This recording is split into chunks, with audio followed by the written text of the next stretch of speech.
is being compromised by disbursement of funds from the national government.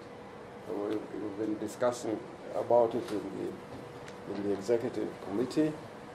As we speak, we haven't had disbursements from the national government from September, October, December.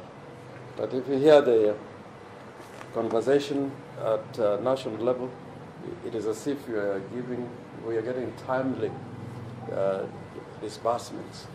And one of the criteria is absorption of allocated funds. And now often it is assumed that we are getting this disbursement on time. So we are bound not to perform very well in terms of absorption, not because of your mistake, but on the basis that these disbursements from Treasury come late and completely out of time. So I want, again, to talk loudly to the national government and particularly the Treasury. And we have 2 days to go for the Council of Governors meeting on Friday and for the summit on Monday.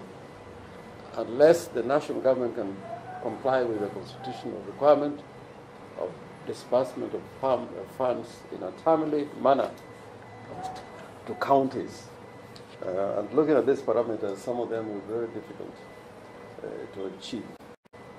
And the one which is most prominent is absorption of allocated funds. Now I carry